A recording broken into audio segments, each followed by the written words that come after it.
نحمده نصلي ونسلم على رسوله الكريم اما بعد فاعوذ بالله السميع العليم من الشيطان الرجيم بسم الله الرحمن الرحيم لقد كان لكم في رسول الله اسوة حسنة صدق الله مولانا العظيم۔ انتہائی واجب الاحترام معزز سامعین اور حاضرین، سب سے پہلے توحید اور رسالت کے بعد جس چیز کی آپ صلی اللہ علیہ وسلم کو تعلیم دی گئی وہ وضو اور نماز ہے۔ اولاً جبرائیل علیہ السلام نے زمین پر اپنی ایڑی سے ایک ٹھوکر ماری جس سے پانی کا ایک چشمہ جاری ہو گیا۔ حضرت جبرائیل نے اس سے وضو کیا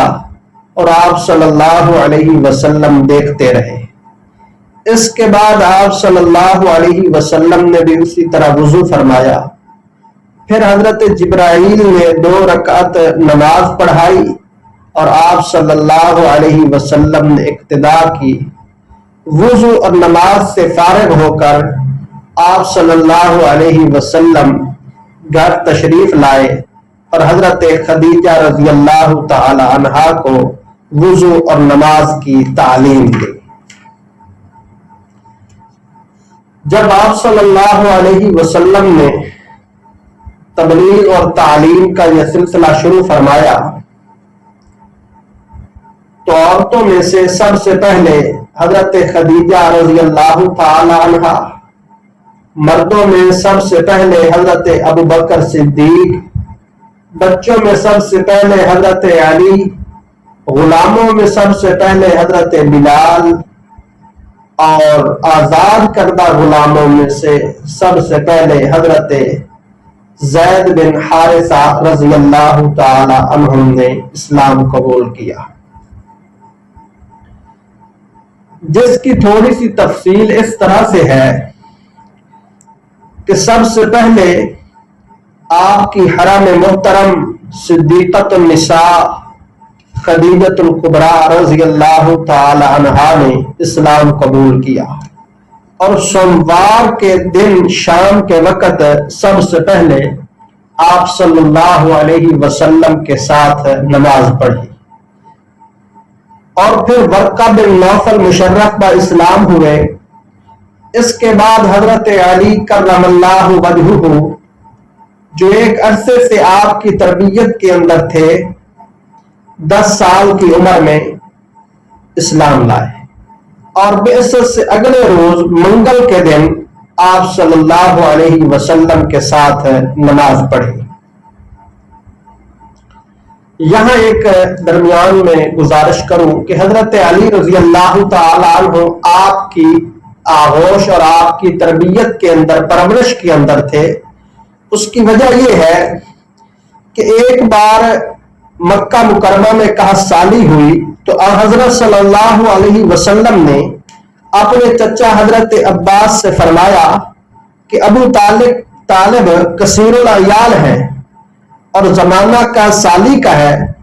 ابو طالب کی کوئی مدد کرنی چاہیے جس سے ان کا بوجھ ہلکا ہو، بعض اولاد کے تم اور بعض اولاد کا میں کفیل ہو جاتا ہوں۔ آپ صلی اللہ علیہ وسلم اور حضرت عباس رضی اللہ تعالیٰ عنہ یہ مشورہ کرنے کے بعد دونوں مل کر حضرت ابو طالب کے پاس گئے اور یہی درخواست ان کے سامنے رکھی۔ خواجہ ابو طالب فرمانے لگے کہ عقیل کو میرے لیے چھوڑ دو، باقی جس کو چاہو لے لو۔ حضور اکرم صلی اللہ علیہ وسلم نے حضرت علی کو اور حضرت عباس رضی اللہ تعالی عنہ نے حضرت جعفر کو اپنی کفالت کے لیے منتخب فرما لیا۔ جب یہ تمام اہل بیت اسلام میں داخل ہو گئے تب آپ صلی اللہ علیہ وسلم نے اپنے احباب و مخلصین کو اس رحمت کبریٰ اور نعمت عظمیٰ میں داخل ہونے کی دعوت دی، سب سے پہلے آپ صلی اللہ علیہ وسلم نے اپنے صدیق با اخلاص اور محب با اختصاص، رفیق قدیم اور ولی حمیم یعنی حضرت ابو بکر صدیق رضی اللہ تعالی عنہ کو ایمان و اسلام کی دعوت دی۔ حضرت ابو بکر نے بغیر کسی تأمل اور تفکر کے اور بغیر کسی غور اور تدبر کے اول وہلہ میں ہی آپ صلی اللہ علیہ وسلم کی دعوت کو قبول کر لیا۔ چنانچہ حدیث پاک کے اندر آیا ہے کہ میں نے جس کسی پر بھی اسلام کو پیش کیا وہ اسلام سے کچھ نہ کچھ ضرور جھجکا، مگر ابو بکر کہ اس نے اسلام کے قبول کرنے میں ذرہ برابر بھی کوئی توقف نہیں کیا۔ حضرت امام اعظم ابو حنیفہ رحمۃ اللہ علیہ سے جب یہ دریافت کیا گیا کہ سب سے پہلے کون مسلمان ہوا، تو انہوں نے ارشاد فرمایا کہ رجال احرار یعنی کہ آزاد مردوں میں سب سے پہلے حضرت ابو بکر صدیق اسلام لائے، عورتوں میں سب سے پہلے حضرت خدیجہ، غلاموں میں حضرت زید بن حارثہ اور لڑکوں میں سے حضرت علی رضی اللہ تعالی عنہم، یہ حضرات اسلام لائے۔ حضرت ابو بکر رضی اللہ تعالی عنہ نے اسلام میں داخل ہوتے ہی اسلام کی تبلیغ شروع کر دی۔ آپ کے احباب و مخلصین میں سے جو آپ کے پاس آتا یا آپ جس کے پاس جاتے اس کو اسلام کی دعوت دیتے۔ چنانچہ آپ کے رفقاء اور مصاحبین میں سے آپ کی تبلیغ سے جو حضرات اسلام میں داخل ہوئے ان کے نام یہ ہیں: حضرت عثمان بن عفان، حضرت زبیر بن عوام، عبد الرحمن بن عوف، طلحہ بن عبید اللہ، سعد بن ابی وقاص رضی اللہ تعالی عنہم، یہ آپ کے ہاتھ پر اسلام لائے۔ حضرت ابو بکر رضی اللہ تعالی عنہ ان سب کو لے کر رسول اللہ صلی اللہ علیہ وسلم کی خدمت میں حاضر ہوئے، سب نے اسلام قبول کیا اور آپ صلی اللہ علیہ وسلم کے ساتھ نماز پڑھی۔ اس کے بعد یہ حضرات مشرف با اسلام ہوئے۔ حضرت ابو عبیدہ بن عامر جراح، ارقم بن ابی ارقم، مظعون بن حبیب کے تینوں بیٹے یعنی کہ عثمان بن مظعون، قدامہ بن مظعون اور عبداللہ بن مظعون، اور عبیدہ بن حارث، سعید بن عمر اور ان کی بیوی فاطمہ بنت خطاب یعنی کہ حضرت عمر رضی اللہ تعالی عنہ کی بہن، اور اسماء بنت ابی بکر، خباب بن ارد، عمیرہ بن ابی وقاص، سعد بن ابی وقاص کے بھائی، اور عبداللہ بن مسعود،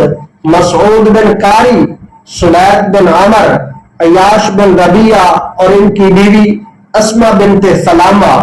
اور خنیس بن حذافہ، عامر بن ربیعہ اور عبداللہ بن جہش اور ان کے بھائی ابو احمد بن جہش، جعفر بن ابی طالب اور ان کی بیوی اسماء بنت امیس، حاطب بن حارث اور ان کی بیوی فاطمہ بنت مجلل اور اس کے بھائی خطاب بن حارث اور اس کی بیوی فقیحہ بنت یسار، معمر بن حارث، سعد بن عثمان بن مظعون اور مطلب بن ازہر اور ان کی بیوی رملہ بنت ابی عوف، اور اس کے ساتھ ساتھ نعیم بن عبداللہ،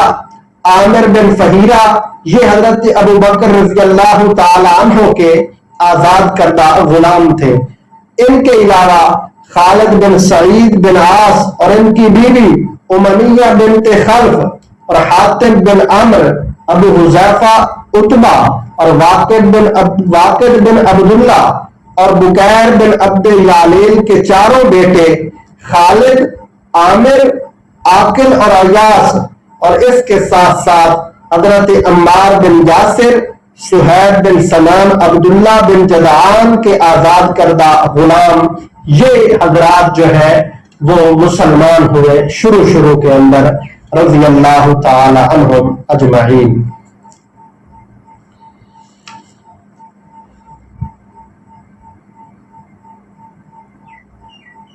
چونکہ اس دور میں اعلان اسلام کی دعوت نہ دی جا سکتی تھی اور نہ ہی اس کا حکم ہوا تھا، اس لیے آپ صلی اللہ علیہ وسلم خفیہ طور پر اسلام کی دعوت دیتے رہے، اور آپ صلی اللہ علیہ وسلم نے زید بن ارقم کے گھر کو، جو کہ خانہ کعبہ سے 130 میٹر کی دوری پر کوہ صفا کے قریب واقع تھا، اپنے کام کا مرکز بنا لیا، اور آپ صلی اللہ علیہ وسلم اسی مکان میں دعوت و تبلیغ کا فریضہ انجام دیتے رہے،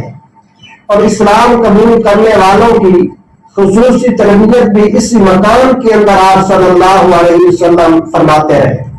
بعد کے اندر یہی مکان دار ارقم کے نام سے مشہور ہوا ہے۔ حضرت عمر رضی اللہ تعالی عنہ کے اسلام لانے تک رسول اللہ صلی اللہ علیہ وسلم اور صحابہ کرام رضی اللہ تعالی عنہ وہیں جمع ہوتے تھے۔ حضرت عمر رضی اللہ تعالی عنہ کے اسلام لانے تک رسول اللہ صلی اللہ علیہ وسلم اور صحابہ کرام رضی اللہ تعالی عنہ وہیں جمع ہوتے تھے۔ حضرت عمر رضی اللہ تعالی عنہ کے اسلام لے آنے کے بعد جہاں چاہتے تھے وہاں جمع ہو جایا کرتے تھے۔ 3 سال تک آپ صلی اللہ علیہ وسلم اسی طرح مخفی طور پر اسلام کی دعوت دیتے رہے، اور یہ حضرات مسلمان ہو گئے اور اسلام کی دولت سے نوازے گئے۔ 3 سال کے بعد یہ حکم نازل ہوا کہ علل اعلان اسلام کی طرف بلائیں، چنانچہ اللہ رب العالمین نے ارشاد فرمایا فَاصْدَعْ بِمَا تُؤْمَرْ، کہ جس بات کا آپ کو حکم دیا گیا ہے اس کا صاف صاف اعلان فرما دیجیے۔ وَأَعْرِضْ عَنِ الْمُشْرِكِينَ، اور مشرکین کی بالکل بھی پرواہ نہ فرمائیے۔ وَأَنذِرْ عَشِيرَتَكَ الْأَقْرَبِينَ، اور سب سے پہلے اپنے قریبی رشتہ داروں کو کفر اور شرک سے ڈرائیے۔ وَاخْفِضْ جَنَاحَكَ لِمَنِ اتَّبَعَكَ مِنَ الْمُؤْمِنِينَ، اور ایمان والوں میں سے اور لوگوں میں سے جو ایمان لے آئے اور آپ کی اتباع کرے، اس کے ساتھ نرمی اور شفقت والا معاملہ فرمائیے۔ چنانچہ آپ صلی اللہ علیہ وسلم نے اللہ رب العزت کے حکم کی تعمیل کرتے ہوئے اپنے خاندان کے لوگوں کو کھانے کی دعوت پر بلایا، جس میں تقریباً 50 لوگ شریک ہوئے۔ کھانے سے فارغ ہونے کے بعد آپ صلی اللہ علیہ وسلم نے ان کے سامنے دین حق کا اعلان کیا، لیکن ان میں سے کسی شخص نے بھی اسلام قبول نہ کیا۔ پھر آپ صلی اللہ علیہ وسلم نے عام لوگوں کو دعوت دینے کے لیے ایک دن صفا پہاڑی پہ چڑھ کر یہ آواز لگائی، یا صباحا، ہائے صبح کا خطرہ، ہائے صبح کا خطرہ۔ اس زمانے کا دستور یہ تھا کہ کسی اہم بات کو بیان کرنے کے لیے پہاڑ پر چڑھ کر اس طرح کا اعلان کیا جاتا تھا۔ جب سارے کے سارے لوگ جمع ہو گئے تو آپ صلی اللہ علیہ وسلم نے فرمایا، اگر میں کہوں کہ اس پہاڑ کے پیچھے دشمنوں کی فوج ہے جو تم پر حملہ کرنا چاہتی ہے، تو کیا تم اسے سچ مانو گے؟ سب نے کہا کہ ہاں، ہم اس بات کو سچ ہی سمجھیں گے۔ اس کے بعد آپ صلی اللہ علیہ وسلم نے ان میں سے ہر قبیلے والوں کو نام لے کر پکارا اور فرمایا، اے قریش کی جماعت، اے بنو عبد مناف، اے بنو عبد شمس، اے بنو کعب بن لؤی، اے عباس، اپنے آپ کو جہنم کی آگ سے بچاؤ اور اس بات کا اقرار کر لو کہ اللہ کے علاوہ کوئی معبود نہیں ہے، تاکہ تم کامیاب ہو جاؤ۔ یقیناً اللہ کے عذاب سے میں تمہیں نہیں بچا سکتا۔ یہ سن کر قریش غصے کے اندر آ گئے، اور اتنے غصے کے اندر آئے کہ ابو لہب نے غصے سے آگ بگولا ہو کر آپ صلی اللہ علیہ وسلم کی طرف ایک مٹھی مٹی کی پھینکی اور کہا کہ اے محمد تم برباد ہو جاؤ، الیاذ باللہ، کیا تم نے ہم سب کو اسی کام کے لیے جمع کیا تھا؟ اللہ رب العزت نے ابو لہب کی اس بےہودہ حرکت پر اسی وقت سورۃ تبت یدا ابی لہب نازل فرمائی اور جواب کے اندر فرمایا کہ ابو لہب جو تم میرے پیغمبر کو کہہ رہے ہو برباد ہو نہیں، بلکہ ابو لہب تم برباد ہو جاؤ۔ ابو لہب اگرچہ رشتے کے اندر آپ کا چچا تھا، لیکن جس طرح تصدیق اور جانثاری، صداقت اور محبت کے اندر ابو بکر صدیق سب سے اول رہے، اسی طرح تکذیب اور ایذا، استہزاء، بغض و عداوت کے اندر ابو لہب یہ سب سے اول رہا۔ اسی عداوت ہی کے اندر آپ صلی اللہ علیہ وسلم کی صاحبزادیوں کو یعنی حضرت رقیہ اور حضرت ام کلثوم رضی اللہ تعالی عنہما کو، جو کہ بعثت اور نبوت سے پہلے عتبہ اور عتیبہ سے منسوب تھی، اپنے بیٹوں سے طلاق دلائی تاکہ آپ صلی اللہ علیہ وسلم کو ان کے طلاق دیے جانے سے صدمہ ہو، مگر حقیقت کے اندر یہ اللہ رب العزت کی رحمت تھی کہ بعد میں دونوں صاحبزادیاں یکے بعد دیگرے حضرت عثمان رضی اللہ تعالی عنہ کے نکاح کے اندر آئیں اور حضرت عثمان رضی اللہ تعالی عنہ ذی النورین کے لقب سے سرفراز ہوئے۔ جب تک آپ صلی اللہ علیہ وسلم لوگوں کو صرف اسلام کی دعوت دیتے رہے، اس وقت تک قریش نے آپ صلی اللہ علیہ وسلم سے کوئی تعرض نہیں کیا، لیکن جب علل اعلان دعوت اور بت پرستوں کی برائیاں بیان کرنا شروع کی اور کفر اور شرک سے روکنا شروع کیا، تب قریش عداوت اور مخالفت پر آمادہ ہو گئے، مگر خواجہ ابو طالب آپ صلی اللہ علیہ وسلم کے حامی اور مددگار تھے، اس لیے قریش زیادہ کچھ کر نہیں سکے۔ ایک مرتبہ قریش کے چند آدمی جمع ہو کر حضرت ابو طالب کے پاس آئے کہ تمہارا بھتیجا ہمارے بتوں کی برائیاں کرتا ہے اور ہمارے دین کو برا اور ہم کو احمق اور نادان اور ہمارے آباء و اجداد کو گمراہ بتلاتا ہے، آپ اسے یا تو منع کر دیں یا ہمارے اور ان کے درمیان میں نہ پڑے، ہم خود معاملہ نمٹا لیں گے۔ حضرت ابو طالب نے خوش اسلوبی سے ان کو سمجھا بجھا کر واپس ڈال دیا اور آپ صلی اللہ علیہ وسلم اسی طرح توحید کی دعوت اور کفر اور شرک کی مذمت کے اندر مشغول رہے۔ حضرت ابو طالب اگرچہ مسلمان نہیں ہوئے، لیکن وہ آپ صلی اللہ علیہ وسلم کو برحق سمجھتے تھے، اس لیے انہوں نے آپ صلی اللہ علیہ وسلم کو اسلام کی دعوت دینے سے نہیں روکا اور آپ صلی اللہ علیہ وسلم تبلیغ کے کام کے اندر لگے رہے۔ یہ دیکھ کر کافروں کی جماعت پھر سے حضرت ابو طالب کے پاس آئی اور ان لوگوں نے کہا کہ اے ابو طالب، اپنے بھتیجے کو اس کام سے روکو ورنہ ہم سے جنگ کرنے کے لیے تیار ہو جاؤ۔ قریش کے اس غیظ و غضب کو دیکھ کر حضرت ابو طالب نے آپ صلی اللہ علیہ وسلم کو بلایا اور قریش کی باتوں کو آپ صلی اللہ علیہ وسلم کے سامنے رکھنے کے بعد فرمایا، اے بھتیجے، اپنے بوڑھے چچا پر اتنا ہی بوجھ ڈالو جتنا کہ وہ برداشت کر سکے۔ یہ سن کر آپ صلی اللہ علیہ وسلم کی آنکھوں میں آنسو آ گئے اور فرمایا کہ اگر یہ لوگ میرے دائیں ہاتھ میں سورج اور میرے بائیں ہاتھ میں چاند بھی رکھ دیں تب بھی میں دین کی دعوت دینے سے نہیں رکوں گا، یہاں تک کہ خدا کا دین غالب آ جائے یا پھر مجھے موت آ جائے۔ رسول اکرم صلی اللہ علیہ وسلم یہ کہہ کر اٹھ کر جانے لگے اور آپ صلی اللہ علیہ وسلم کی آنکھوں میں آنسو تھے۔ آپ صلی اللہ علیہ وسلم کو اس حالت میں دیکھ کر خواجہ ابو طالب نے پیچھے سے آواز دی اور آپ صلی اللہ علیہ وسلم کو فرمایا کہ میرے پیارے بھتیجے، جاؤ جا کر اپنے دین کی تبلیغ کرتے رہو، میں تمہیں ان دشمنوں کے حوالے کبھی بھی نہیں کروں گا۔ قریش نے جب یہ دیکھا کہ ابو طالب آپ کی امداد اور حمایت پر تلے ہوئے ہی ہیں، بالکل آپ کی حمایت نہیں چھوڑ رہے، تو پھر تیسری بار مشورہ کر کے خواجہ ابو طالب کے پاس آئے اور کہنے لگے کہ ابو طالب، یہ عمار بن ولید قریش کا نہایت حسین اور جمیل، خوبصورت، ہوشیار اور سمجھدار نوجوان ہے، آپ اس کو لے لیں اور پھر اپنے بھتیجے کو جس نے ہماری تمام قوم کے اندر تفریق ڈال دی ہے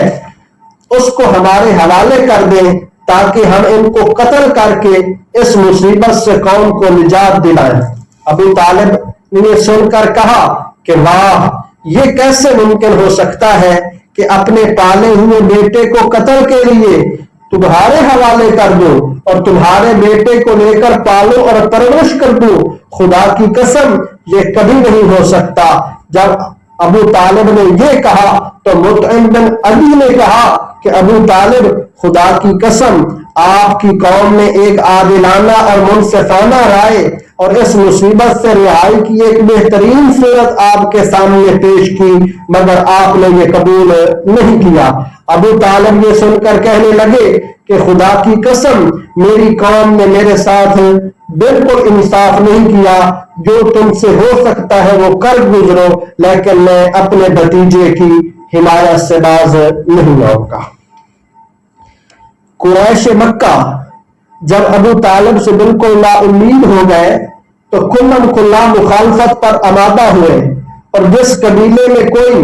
بے کس اور بے سہارا مسلمان تھا اس کو طرح طرح کی تکالیف دینے لگے۔ ابو طالب نے بنی ہاشم اور بنی مطلب کو